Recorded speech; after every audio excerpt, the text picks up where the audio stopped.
Right, hello everyone. Welcome back to another Quickfire review where we look at a season in brief. I'm joined by Jamie Brooks, a Port Vale fan who I'm sure will tell you all about it, but it has been an up and down season, or should I say a down and up? I'm not quite sure which way it goes, but there's been a few streaky moments for the Vale.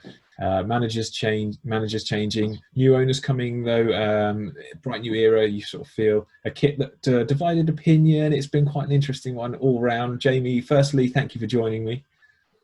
No problem at all. Happy to do so. Brilliant. Let's start with the first question then of how have Port Vale performed against expectations? I think realistically, the positive aspect from the end of last season coming into the summer, obviously under the ownership and keeping the squad together from last season that performed so well, certainly finished well, when we were just outside the playoffs before COVID struck. So the expectation was that we'd have a promotion challenge or certainly playoffs. So from that, we've got to be honest and say, well, I think we've underachieved sort of what we expected. It's been a disappointing season. It has been, yeah. I mean, it's been a strange one, hasn't it, with John Askey sort of going. I'm not sure, I can't remember exactly what time he went, but he seemed to be like a very good manager at the end of last season. It was strange to see him struggle so much. But who's been your best player? I have a feeling I know who you might say. I'd say, well, there's probably three candidates. Worrell obviously was in the team of the season yesterday. He's reliable, lots of assists, and he's key to us really. Obviously, we've got Rodney, who's top scorer, who's done well, but I think it's got to be Tom Conlon. Tom Conlon, yeah. I thought you might go Tom Conlon or David Worrell. I was leaning towards Worrell because I think with him in the side, he offers you so much, perhaps. But Tom Conlon has certainly been a great player this season. Which brings me on to the next question, actually. I mean, is there a player who has surprised you, good or bad, this season? I think Rodney. He came in as we were sort of seeing him as a fourth choice striker, one for the future. We'd signed him on a long deal with the idea of him developing. He scored 12 goals, I think it is. Top scorer. He's raw. He's a rough diamond, but he's got unbelievable talent, and he's certainly one that if we can fine tune, could go on to better things and probably make us a bit of money going forward. I'd imagine that's what the aim is, obviously, to develop now. And he's one of those. He's coming in surprised, I would say. Yeah, and he scored a couple of belters as well, hasn't he? Yeah, certainly the one against Southend was stunning with his back to goal, and he turned and hit it. And he's got a rifle of a foot on him. He scored a rocket. Well, he scored two cracking goals against Colchester, home and away. So, yeah, he's definitely the one that stood out as sort of a surprise performer. This may well be answered already then in that case. But who's been your best signing? I'd say Rodney because of the goals. Sort of most of the signings that we made in the summer have disappointed although we're starting to see some of them improve, like Theo Robinson, the last few games, certainly under Clark, has improved. But generally, the signings haven't lived up to what expectation.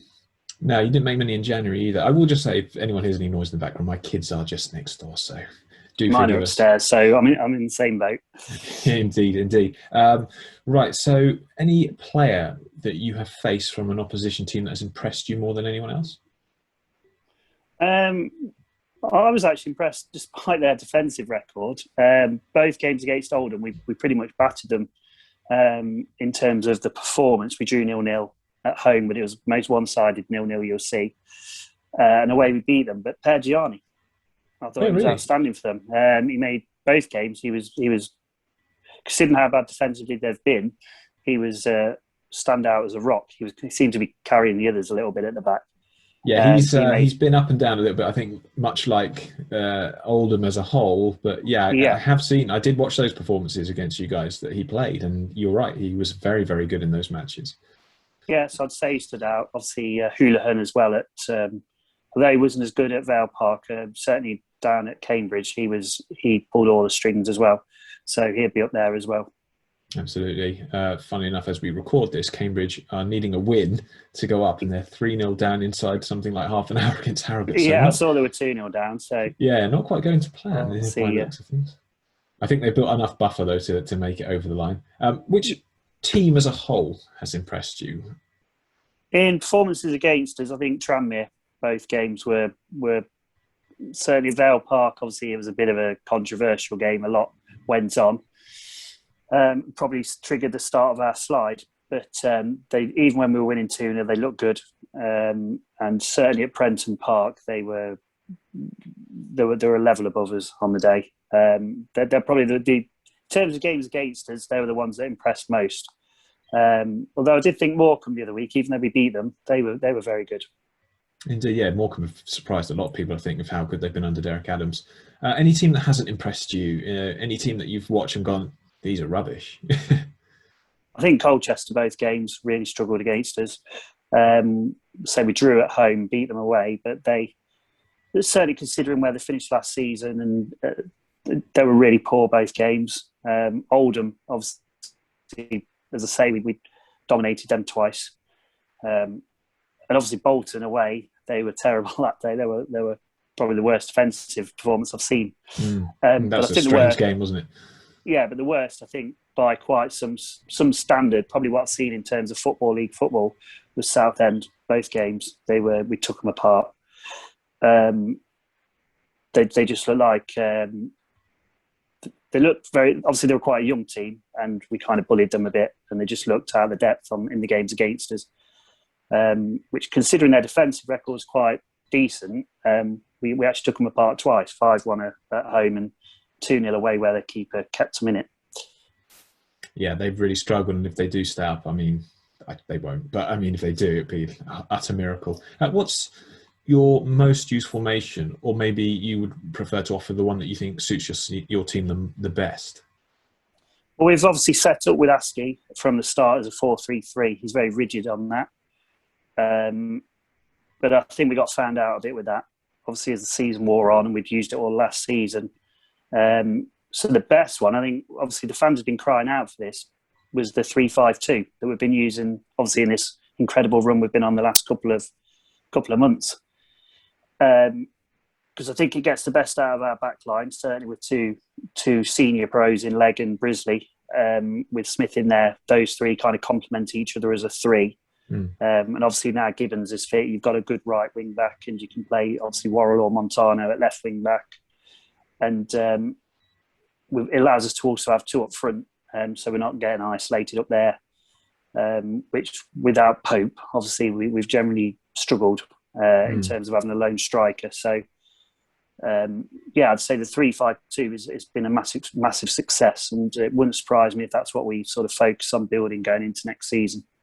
Yeah, exciting times with the changes off the field. Hate to bring this up, but what's your worst moment of the season? The last 2 minutes of injury time against Tranmere, I think. Obviously, we'd down to 10 men. They'd got back in the game. We'd gone back to 3-2. We were heading towards a position where we were going into the automatic spots. And obviously, a poor piece of defending from Smith allowed them to sneak in behind and equalise at the back post. And obviously then their guy scored a wonder goal in the 96th minute from outside the box. It's one of those moments, isn't it? Yeah. And it was that was gutting, and certainly because we felt there was a bit of injustice with the referee a little bit, although I think they'd say the same. He was terrible on the day. And obviously that just started the run. We never recovered from that till Clark came in, really. Yeah, and even he struggled. He had 7 games, I think, without win to start with. It's amazing to think of that now, but he did. But the improvement were there from the start, because we'd had a lot of close games. We'd lost games we probably could have gone either way. So he'd improved the defence straight out when he came in through those 7 games. So you could see the improvement, and obviously that in time the results have changed, thankfully. Yeah, they have indeed. So what was your best moment of the season then? You've got to say the Bolton game, really, at their place. Obviously, we'd come off the game 5 games with 6 defeats, including the Kings Lynn Cup tie, and they played 3 at the back, and we just exploited them down the sort of flanks both games, but both halves just took them apart. And obviously, to score 6 goals against a club like Bolton, a team that we've got a horrendous historical record against. It was great, and to be honest, we could have had more goals on the day. So that was kind of thing. Oh, we've bounced back, we've sorted ourselves out here, and obviously that didn't turn out to be the case because we reverted back to type. But certainly, it would probably be the sort of standout point of the season for us when we look back at it. Yeah, it was a great result. What have you missed about attending matches in person? The atmosphere, just being sort of going through that, the emotions of it with people who want the same thing in the crowd, the togetherness of the crowd. Obviously, sitting in your front room, jumping around the front room when a goal goes in, watching it on your tablet's just not the same. No, so it certainly isn't, is it? It just doesn't make the difference. No, so you miss the occasion, being there, celebrating together, and those kind of the emotions of it, going through it as one, and being able to talk about it in the pub before the game and after the game. And my wife's not into football, so she has to listen to me natter on without really caring, to be honest. Yeah, trust me, my wife is exactly the same. She's exactly the same. She's probably in the back room now, just nodding, going, "Yes, here he is doing another football video," But it is what it is. And early, I know. Let's look ahead to next season. What are your hopes, or maybe realistic expectations? It's probably the same as what we sort of felt last summer. Obviously, Carol and Kevin have made changes off the field and learnt lessons. So bringing in Flitcroft, who's trying to organise the football structure that they'd obviously not put in place and didn't realise needed to. And so now we've got that structure in place. And obviously Clark, he is coming and done well. Hopefully we can challenge. Certainly, if you look at the first 10 games, but the last 9 games, those 19 games would have won the title if we'd kept that form up, the points per games over them. So, but at the same time, we've still got that burning feeling of what's happened in the 25 games in between. So obviously I hope that we can learn the lessons of this season, take them into next season, and try and challenge for certainly the playoffs. Yeah, I think realistically for Port Vale, a playoff push would be about right, I think, if you think what you've got as a squad. But obviously there's going to be a lot of change over the summer, so that will be interesting to see. And of course we'll be following all that, as we always do. Finally though, sum up your season in 3 words without swearing. Frustrating,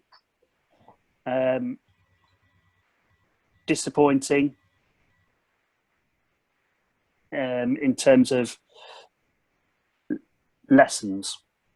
I think they're the 3 words. Lessons. Yeah, I agree. We've learned the lessons. We've got lessons to learn from it. Indeed. Well, Jamie, look, thank you very much for giving up your time this evening to record this with me. I wish you all the best for next season as a Vale fan.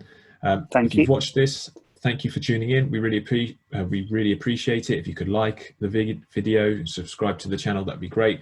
We will be churning out more League 1 and 2 content, and hopefully, some vlogs again as the COVID rules are lifted and we can get back out to matches. But until then, take care, everyone, and we'll see you again soon.